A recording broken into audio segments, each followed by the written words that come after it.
I've always wanted to build a motorcycle, but never really kind of had the fortitude to step up and do it. So it's like, why don't we build a bike? You know, let's do something really cool, kind of extreme, but something that's got my personal stamp on it so that I can buy it and ride it when we're all done, you know?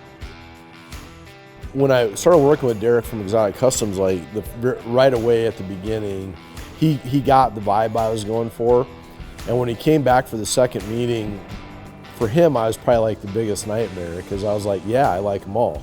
I like the Strapa blanket, I like the panels, I like kind of like all of it, right? And so I wasn't sure what he was gonna do with all that. Chad's bike was by far the most complicated one. He said he wanted that kind of cholo, lowrider, old school paneled, flaked design. We started working on it, I was coming up with ideas, trying to figure out what we're gonna do. And there was just no way to do that paint job and not be complicated. It just wouldn't work. It's like building a puzzle. They all have to fit together for the whole thing to look like one big flowing picture, but it's all broken up. So if you just do one panel here and then a bunch of stripes and lines, it's probably gonna look like just a random panel hanging out in nowhere. So a lot of times, a lot of the stuff that we do becomes very repetitive, and you see the same stuff in and out, and this was a chance to do something as technicians that we thought was cool instead of what we see on a daily basis. Pretty much wherever we can put chrome is what we're doing. Okay. Right, and we'll be 103 with a dark horse crank, and 258 cam, which will put you where you want to be. Okay. And the trick is just kind of making it match the genre with, you know, your look.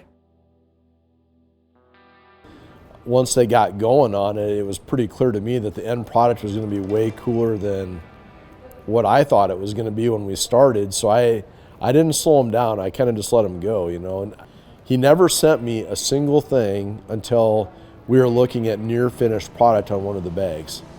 And the first picture he sent me, I was like absolutely floored. I'm like, holy crap. I start with like a silhouette in my head. I mean, I kind of had this panel. I kind of had like a blurry vision of these panels in my head, and I knew some of the details we wanted to put into it, but other than that, you just start laying the tape down and you let it do what it wants to do, and if you try to force it, you can definitely tell in the final product. Speaking for myself, I'm a novice at all of this stuff. Like, I'm a newbie, and through the whole process, first off, they were very compassionate for me, making sure that I wasn't making poor choices, but they didn't make me feel uninformed by telling me what I didn't know. I use the word gracious a lot, because like they truly were. And even Derek at Xotic Customs, you know, when they just like throw a word like, I want a Cholo style lowrider bike. Dude, that means a million things. What do you want, right? I think a lot of people out there have this idea or a passion for the bike that they want to build, but they don't know where to start. And a lot of the people in our industry aren't maybe approachable like that. And it was very reassuring to me seeing us get through this project that our team is that team.